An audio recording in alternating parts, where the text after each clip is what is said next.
Welcome back to the channel, everyone. I'm Kevin with Robertson's Power and Sports. Today I want to do a walk around and show you all the goodies that we've added to this 2022 Can-am Defender DPS HD9. Roll the intro.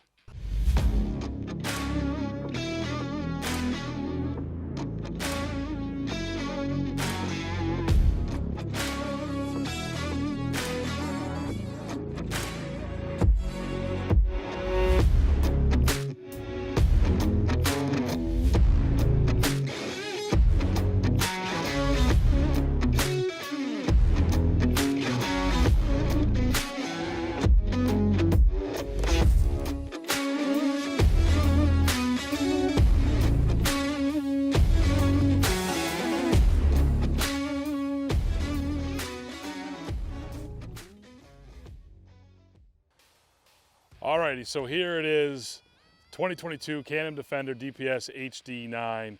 This machine here is decked out for winter. As you can see, we've added a bunch of accessories. We're going to take some time and walk around and show you all the accessories we've added and why we added them. So, starting off right up here in the front, you can see we added the 72-inch Can-am plow. We actually do have the extensions that are going to be going on this. They add just 3 inches to either side. They're just not in yet. We're waiting for those to show up.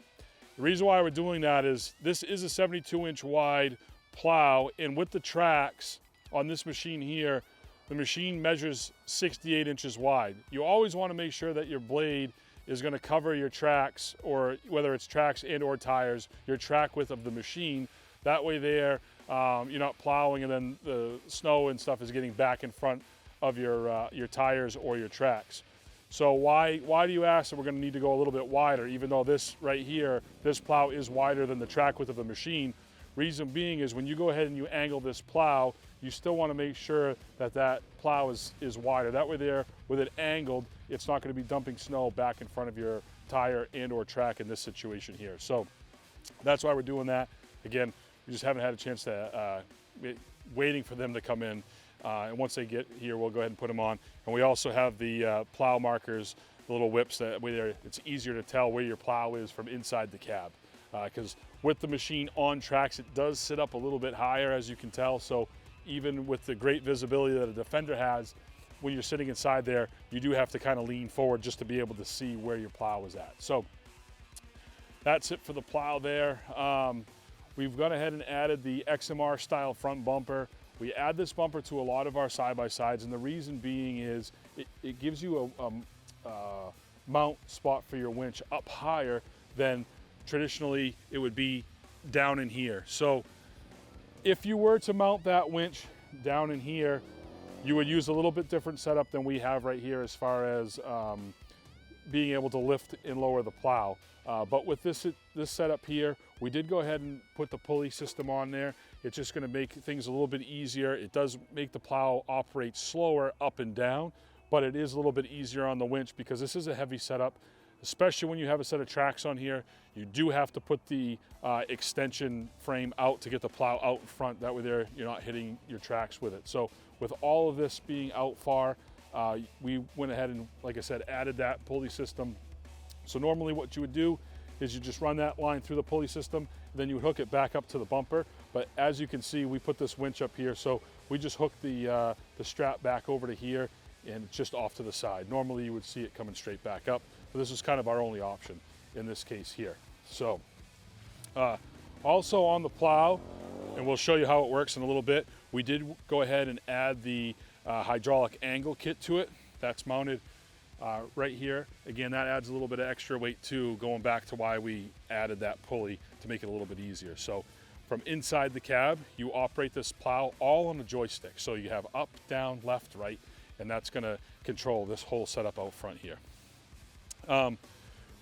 You're gonna notice as well that we went ahead and added a synthetic winch rope. So this is a 4,500 pound winch that does from Can-am come with a synthetic winch rope, but we went and added a shorter winch rope that's set up basically just for plowing. A couple reasons being is when we ran the stock winch, we found that as we were lifting the plow, the winch rope wanted to kind of get sucked down into the drum, going through all the other rope that was there that was spooled up. So we took that off, and then also When you're running on the very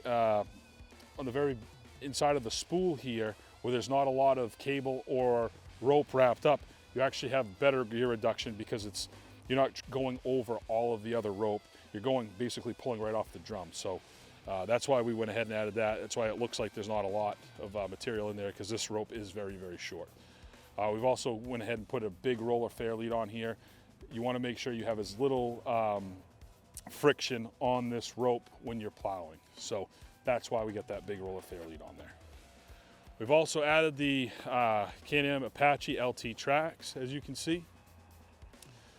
This track system here, BRP offers 2 track systems. They have a backcountry track, and they also have these Apache LT tracks.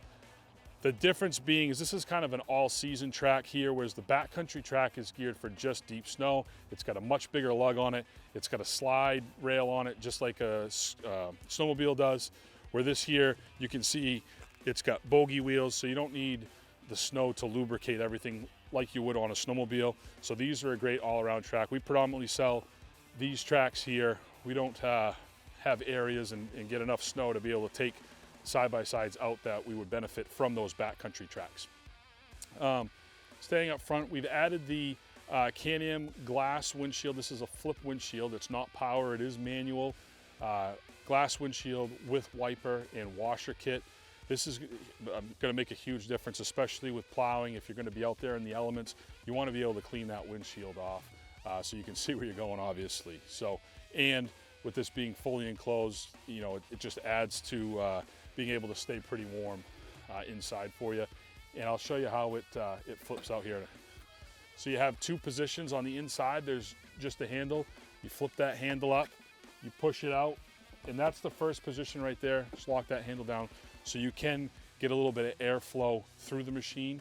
If you feel that that's not enough for you and you want to go a little bit more, just go ahead and flip that handle back out, push it open, and now it's fully open. I don't recommend trail riding at any type of speed with this windshield open, and the reason being is as this suspension works and it flexes, you will run the risk of cracking that glass, and you definitely don't want to do that. So just keep that in mind. It's great if you're going real slow, get some airflow through the machine, but if you're going to be going at speed, please do not do that.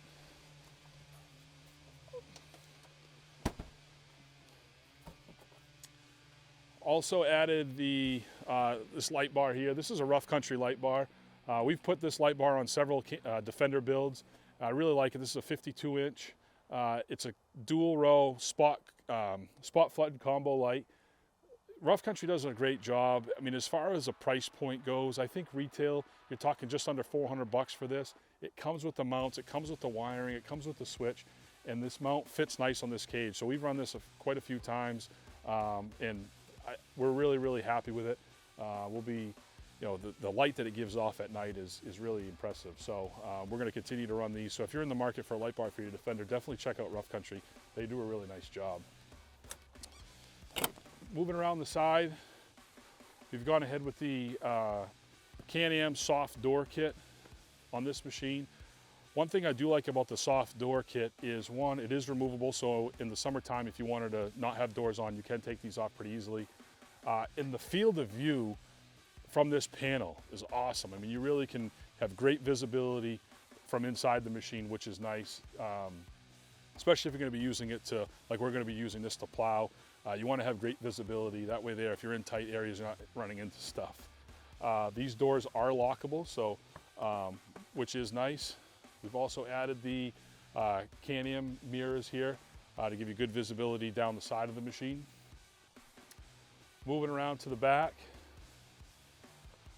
we've gone ahead and added the soft tonneau cover. With the track systems, if you are going to be getting into some pretty deep snow, keep in mind that these things are going to kick up snow and it will fill the bed with snow. So we went ahead and just added this tonneau cover to help keep that snow out of there. Also on the back, we've added some floodlights in the back here, just going to be help give you better visibility at night out of the back of the machine while you're plowing. We've also added the sliding glass rear window for the back. I do like to run this in combination with the glass windshield or any type of windshield that's going to has the ability to open. That way there in the summertime, you can open that window in the front, you can open this window in the back, and you get some nice airflow through the machine. If you had a windshield that flipped in the front but something solid in the back, you're not going to get that nice airflow. You'll get a little bit, but it won't be the same as being able to have that back window open. No different than a pickup truck with a sliding rear window. We've also gone ahead and added the rear view camera. Again, we've talked about this in the past in other videos. BRP wants you to mount it down into the back, which again, if you're going to be using this machine to haul trailers quite a bit and you want to back up to a trailer all the time, definitely put it down in the back.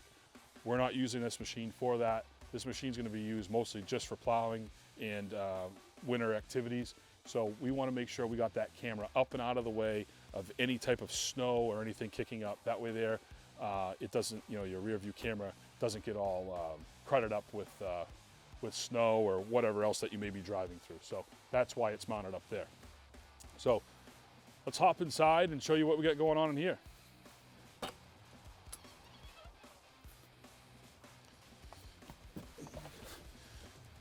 So we've added the heat kit on this machine. So it's heat and defrost.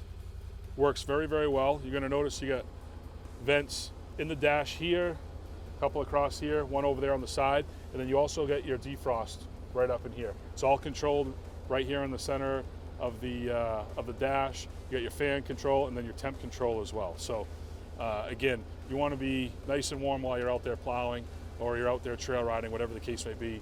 Definitely look at that Can-am heat and defrost kit. You can see here is the rear view camera and or mirror. We got a nice view out of the back. Like I said, when you're sitting up high like this, you want to have good visibility. That way there, you're not doing any type of damage to anything, running into stuff. Okay, so we've also went ahead and added the overhead audio roof from BRP. On the Defender, you have two options. You have the overhead or you have the complete audio system. And basically the difference between the two is you either have a 2-speaker system or a 4-speaker system.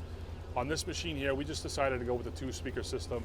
In a 3-seat machine, having 2 speakers here and then 2 speakers right here, find it's a little bit overkill, but again, depending on if you're a music lover, sure, go ahead and get all of them. This machine here, we just went ahead and put the 2 speakers in. You have a little bit of music while you're out riding around. Went ahead and put a dome light in here. Again, for at nighttime, it just makes things gonna be a little bit easier to see if you needed to get into one of the toolboxes or not. Also added the headliner. Now, this headliner does come standard on like the limited models, but we added it to this machine. We have a ton of wiring in this machine between the LED lights in the back, the light bar, there's a lot of wiring up in here. So to make our lives a little bit easier, we'll put a headliner in there, help hide all that stuff. But also it gives it a nice, clean, finished off look inside the cab. So definitely consider that. Like I said, if you're looking to have that nice look, and then if you have a lot of wiring, it just makes your life a lot easier. Right here is a joystick that we talked about to run the plow. So if you push it up, it's going to pull the winch in. Plow's going to go up. Again, keep in mind that because we're running that pulley, that this plow is working a little bit slower. If you didn't have that pulley, it'd work faster for you. To angle it to the left, just push this to the left, back to the right. Then if you want to go down with the plow, just push the joystick down. It's really easy. There is another option. Tristan, if you go out front, I want to show you the back drag blade that we put on this.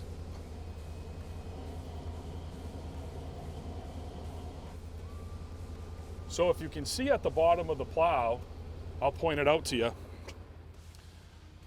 We have this blade right here. This is what they call the back drag blade. And it really works pretty nice. And many of you that have plowed in the past always want to pull up to a garage door or something. You drop the blade and pull that snow away from that door. Well, Can-am, this here is it's basically on a hinge, okay? So how this works is as soon as you lift the plow up, you're gonna see it drop down like that. I'm gonna go ahead and drop the plow down, and you're gonna see that this blade is gonna be sitting on the ground. The actual cutting edge will not be, and that's to be able to back drag. So let's go ahead and put this down. So as you can see right there, that blade is ready to be able to back drag anything. So pull up to a door and go ahead and pull back. You're going to be able to drag all that material. Now, the nice thing with it is all you have to do is kick the machine in gear, drive forward, and it'll automatically hinge up. The blade will sit down where the height that you set it with the skid shoes, and you'll be able to plow. I'll go ahead and pull forward so you can see how it works. So all you do, put it in drive forward. It's that easy. And as soon as you lift up the plow again, you're going to see it hinge back down. And you want it to back drag again, drop the blade back down, and you're good to go. So a really, really nice option that BRP has added to this machine for those that, like I said, you're going to be plowing in tight areas, or you get doors, or wherever you get a back drag, you can go ahead and do that. So I think that pretty much wraps it up for this machine. Actually, one other thing that we've added to this is, you've heard us talk about on our snowmobile videos, I-grip studs. This machine here is going to be used, actually we're going to be using it this winter, so we're going to do a bunch of videos of this thing plowing and out having fun with it. But where we're going to be using it, the driveway, we feel is going to be pretty icy. So we've added the I-grip studs to these tracks. You know, BRP does not recommend studding these in any way. This is something that we've just gone ahead and done because of the conditions it's going to be used in. We want to make sure that we can get up and down the driveway safely. So, like I said, that about wraps it up. Be on the lookout for future videos of this thing in action, plowing. We're really looking forward to seeing how this does and be able to share with everyone our experience with this Defender. Like I said, if you have any questions on any of this stuff, or you want to build a machine similar to this, please give us a call at 207-324-5502. We'd be happy to answer any of your questions and get you accessorized and the right machine that's going to fit you and your needs. So also, don't forget to visit us online at ROBERTSON'spower.com. If you found this video helpful, please give us a thumbs up, and don't forget to subscribe to our channel. It'll really help me to be able to continue to create more content for you. So really appreciate you taking the time to watch. Thank you very much, and until the next time, take it easy.